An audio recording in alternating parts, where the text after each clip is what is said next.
Good Saturday evening, everybody. This is Rob with Enjoying the Simple Life. And for those of you that may have seen my last video, had a bit of a catastrophe, to put it mildly. About a month ago, I was mowing with my M here on conservation reserve land.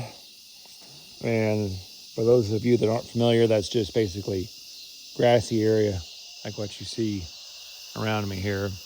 That's former ag production land that's been set aside for wildlife and conservation purposes and soil conservation. But anyway, I was mowing and I went off in a terrace drain, which was a hole about 4 foot across and 3 feet deep, and it tore the ever-loving business out of my front end, trying to keep it family friendly here. And got this plate here, as you can tell, was bent all down. If you saw the video, there was a lot of things that were torqued. It bent this tie rod end, and this one is the only one that we haven't got completely fixed yet. And this goes into the steering gear, and it's got a little abnormal bow here that prevents me from turning the front wheels as sharply to the left as it does to the right, but it doesn't really affect overall operation. What we're going to do is take this off one day when I'm done mowing and put this in a press and get it back to as close to factory original as we can get. You can see there my weld on steering linkage, and that needs to be cleaned up a little and painted. But anyway, so it's back in operation. So in the meantime, we discovered, I knew it had a hydraulic leak, and so we pulled the pump, which I've watched a lot of videos on pulling the pumps on these M's and H's. It is not fun. Many thanks to my wife's stepdad, who was a tractor mechanic and kind of a jack of all trades. And we took it down on a floor jack, and put a seal in it, and then had to take it out again because we did not get this linkage hooked up, which is common on these H&M Farmalls. You have to tilt the plate just so that this connects the little hook inside the pump housing. But much to my dismay, and as you can probably see here, it's dripping quite a little bit right there. And if it sits overnight, there'll be a puddle about the size of a 5-gallon bucket, about the size of a basketball. And he diagnosed that as transmission seal being bad, which is going to require splitting the tractor right here to get to. So not really excited about that. That might be a wintertime project. Just depends on how badly it leaks. So kind of feeling around here because I see some drippage coming out of there. So anyway, so in the process of all this, we decided to get my lights working.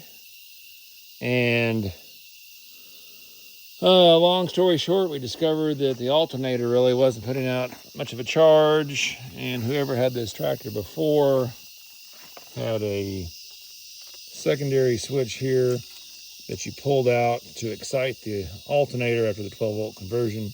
Anyway, my wife's stepdad, Rick, he spent a lot of hours on this, and so I can't thank him enough. I went to O'Reilly's and just got the secondary switch because the original, this pull switch, wasn't cutting it.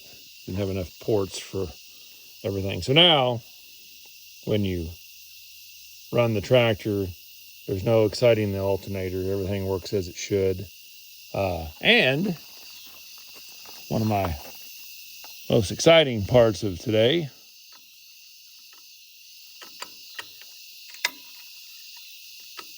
well,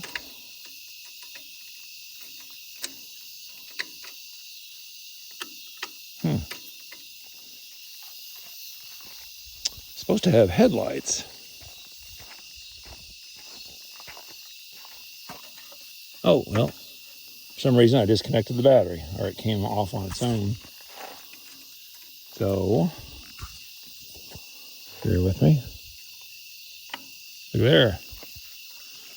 We now have working headlights on them, and I've always been kind of a nut about having headlights on tractors. I do a lot of mowing of an evening, and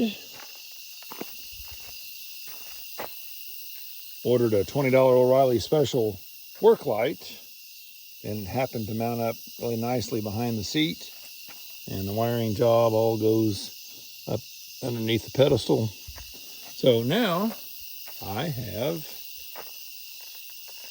a working light in the back. So now what we have left to accomplish,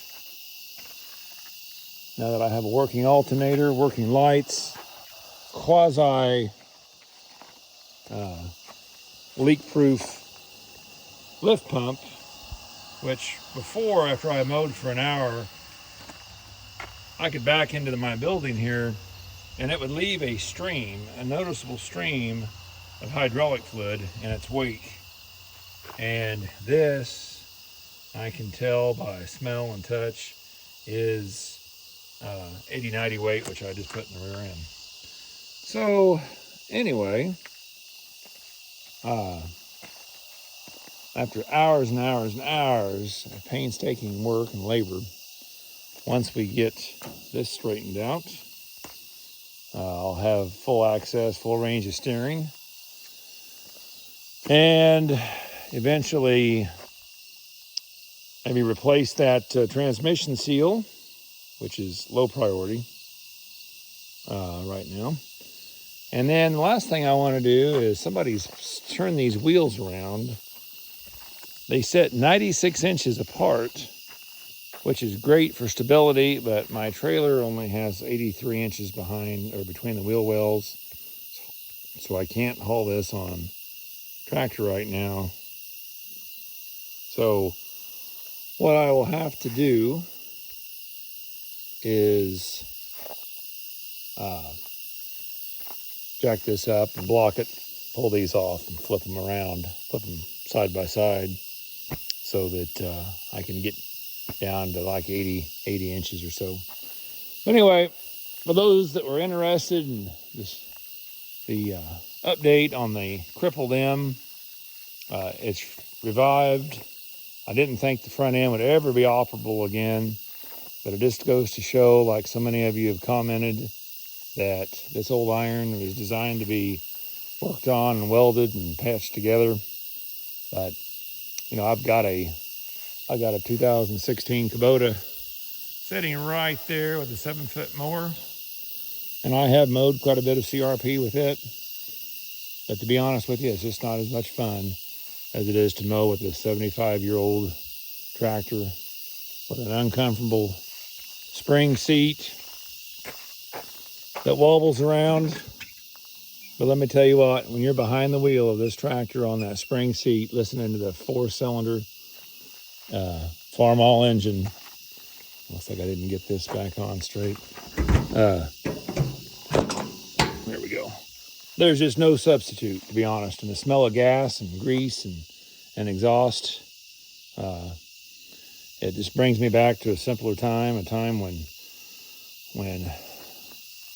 we just didn't have all the problems we have in the world right now. And if you had fuel, spark, and fire, oxygen, you're pretty well good to go. And you know, that's what makes these M's and the letter series tractors and the international heritage so great. But anyway, just want to let everybody know, and I'll quit blabbing here, wrap it up for the day. And as always, please like and subscribe. I think I'm up to 85 subscribers. I'd like to hit 100. And I'd like to make this maybe a full-time vocation, kind of making videos of the shenanigans that I get into. and to entertain you guys and to teach you guys what not to do. I can't teach you what to do because I don't know myself, but I do know what not to do. So anyway, God bless. Have a safe Labor Day weekend, and we'll catch you later.